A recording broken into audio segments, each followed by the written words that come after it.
Good morning, beautiful morning. Up at 5 just before. Done a little bit of admin work, a few more brackets purchased, and I was listening to a bit of a podcast of this astrology dude that is quite good because he kind of gives an overview of like what's going on in the world, linked with a bit of astrology and stuff. And he was interviewing this guy called Cryptodamus. Now, Nostradamus was like one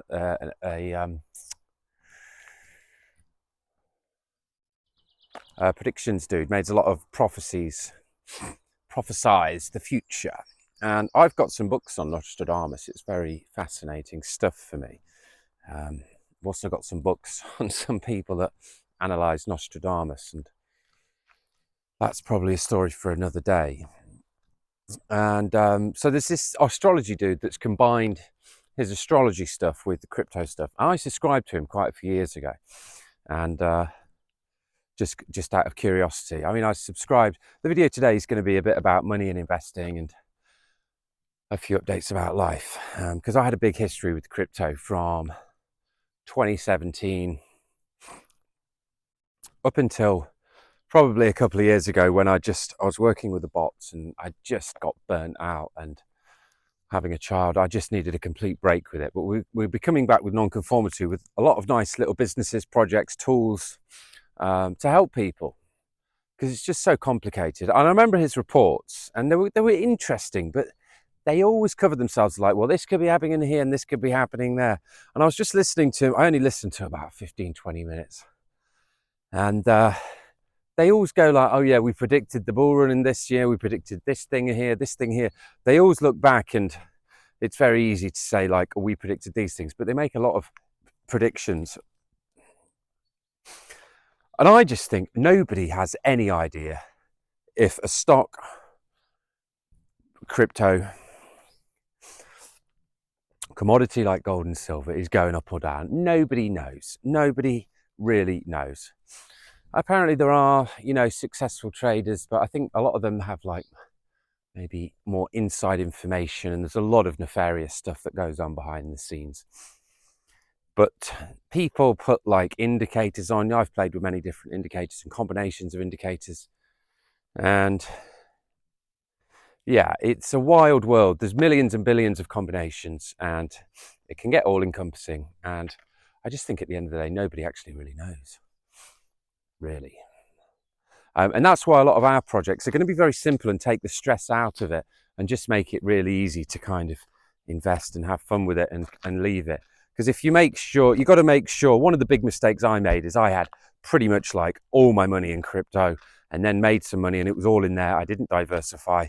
I wasn't diversified within the crypto some of the time. And I didn't know, because at the time I was just in it. It was all new. Everything was new. And yeah, it was a whole new world, and there was so much to learn, and it was so exciting, and you're just learning and learning as you go. And I ended up teaching other people and starting a few little businesses to help other people. And the one thing people really liked was just the free education of getting into something new, something that they'd heard about a few times, they kept hearing about, so they appreciated it. And we got lots of 5-star reviews on Trustpilot where people just really valued some good free education of getting into something that they wanted to get into, they'd heard about, and then they just needed this, something to take them along. So I've taken that feedback and what we learned from that, and they're threading it into a lot of the things that we're doing with Nonconformity Company, helping people along, helping people learn or get ahead in these different areas of life. And we split life down into 5 areas so you can critically evaluate and easily manage life, much like a business manages its departments. You can critically look at the sales department and be like, how's it going on there? Okay, we've got 5 sales guys, we've got a target of 1 million, we're at 800,000, we need to do another 200,000 to meet those targets. Let's get everybody together, get them pumped up and get them going. The marketing department, how's that going? Well, they've got a budget of 1,000 a day for these pay-per-click ads, and the conversion, it's costing us £5.23 per new customer, and we want to target that down to £5. You know, you can measure all these things and look at it, rather than a business like, oh, how's your business, mate? I was like, oh, it's great. It's like, you know, you need to have these key indicators in the different areas. So that's why in life, we're just copying what businesses really do, and start to run your life like a business does, and split it down into these departments. And of the finance department, they're all very important departments. I do argue that the health department is the most important, because that's what you've got to do. But fine-tuning the other departments, fine-tuning your finances, and it might take a while. This is not a get-rich-quick scheme or overnight, but if you start thinking how somebody who has a couple of million thinks, and start acting how somebody who has a couple of million thinks, and start investing some of your money, or even just pretending to invest. You can be like, I have £1,000. What am I going to do with it? The easiest way, I would say, is just split it down into 10 pots, and maybe have a pot of Bitcoin and another pot of crypto, have a pot of gold, a pot of silver, a pot of index funds, and then you could have some pots of some in cash, some in some of the currencies, loads of different pots. Some you could have then just sitting there as cash as well. You could have some in stable dollars, in crypto as well, to make certain moves. But if you've got $1,000 and you split it down into 10 pots, $100 in each pot, that's going to give you more options then. It doesn't matter about the figure, but this is what wealthy people do. They'll put their money into lots of different investment pots.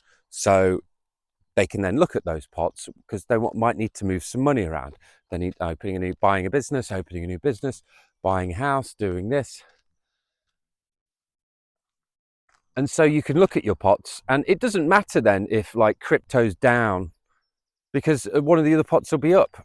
So you're just like, oh, right, crypto's down, we'll leave that, or we'll buy some more because it's cheaper. And the gold and silver's up, so we'll take some money off that, automating, skimming the profits off the top, and use some of that money. And then these pots will always be fluctuating, some up, some down, but it doesn't really matter to you, because it's really there. You can then just pull from the pots that are up and reload into the pots. And we also have like a rebalancing exercise every month, so you can look at this. The spreadsheet will pull in the prices, and you can be like, well, these are all 10%, say, at the start of that month. You could do it every quarter. You can just leave it if you want, but at least you'll have the spreadsheet there, and you can then go and be like, oh, well, the Bitcoin was 10% of the portfolio when I started this, but Bitcoin's been on a surge the past few months, and now that represents 17% of my portfolio, because that's increased. So that share of the overall portfolio is a lot. So you'll be able to see that 17% and be like, that pot, it's in the green. That's one I could take out, or move some money around. You could be like, well, gold and silver still looks good, so I'll take some out of Bitcoin and put it into gold and silver. One of those pots, I would just say, if you want to do some like day trading or have some fun, just use one of those pots, just 10% of that whole worth of your investment portfolio. And, then you could have that on the exchange and you can play with it. But it's a dangerous game, day trading. It's stressful, but yeah, it is fun. But I'd just say, just like 10%. Because we've also got some bot ideas and things like that, and also some kind of stress-free trading ideas, which professional traders will eat me alive. But it's just like, we're not going down the stressful route. We're just going down the easy non-conformist route, and making things, I guess, like accessible to people who didn't think this kind of stuff was accessible. Because they don't teach you this in schools, and they should. They teach the heart is just a pump, and it's a lot more than that. It's like you learn all about this money, but in terms of finances, this is the only real way to get ahead. And if you can begin to do things like this now, you're like, oh, gold and silver, how much is it? Can I buy $100 of that? How do I get it? What's the delivery? What do I do? Bars, coins, shavings of gold. These gold-backed notes now you can get. But you want a nice mix of fluctuating and not fluctuating, and a mix of physical and digital, just so you're really then also diversified, not only in your asset classes, but the type, being physical. If the internet goes down, if there's a cyber pandemic, then you know, you want some cash and gold and silver lying around. And equally, you know, you want a good spread of digital stuff around different accounts as well, different bank accounts. I always have a backup wallet, so if I lose one wallet, I've got a second wallet, especially going traveling. I remember somebody came over to Bali and they just bought one bank card, and a bank machine chewed it up, and they were like, oh, I've got no way to get money out. And so I had to lend them some money, which was fine. And a couple of weeks later, they had a bank card. But it's like, you know, you want to have loads of different options and loads of different backups. So then you can start to gradually build this. And then what you want to be doing is just increasing your income, decreasing your expenditure, so you can put as much money as you can into these investment pots. And then you're going to have more options. And then with the businesses that we're opening, and then you should be opening too, you can start to build up your income, build up your investments. And then that should buy you, you'll be able to get to a position where you only need to be working a few hours a day. And then you've got some time to manage your investments and look over them and do research and get more clued up with that kind of world as well. Because we split life down into those 5 areas, the 168 hours in the week, take off 56 hours for 8 hours sleep a night, leaves 112 hours. You then divide 112 by the 5 areas, and you've got about 22 hours per department. So that's 22 hours for work, which for me is about 3 hours a day. I'm happy to work 3 hours a day. And so I've got the rest of the day to do other stuff. That also means 3 hours a day for finances. And that's your assets in there. So that might be like maintaining and looking after your assets in terms of physical assets, like your house, your car, camper van, but also looking after your investment pots, checking, you know, researching, checking the news. So you've got time to do that, because that's what people who are into this do. I mean, you don't even have to do that really to do this successfully. You can just put it in the pots, but you will naturally, I guess, become more inclined to research what's going on here. Nobody knows what gold and silver is going to be doing in 2 to 5 years. Nobody knows what Bitcoin, crypto, Ethereum, XRP is going to be doing. But I surely want a little piece of all of these. And if you've got in those 10 things there, if one of them just goes, you know, Bitcoin could go to 1 million, gold could keep going. We just don't know. But if one of those goes 10x, then you know, you've made loads of money and you've just got more options in life, more choice and more freedom. And that's what our company stands for. That's what I'm about and I want for you. And that's why we're building this company with a lot of free education, tools, know-how, upgrades, so you can start to sort all of these areas of life and start to feel good that you're on top of them and they're organized, but mainly that they're going forward and you've got a vision for that. Because you can then have a vision for your finance department. What do you want your net worth to be?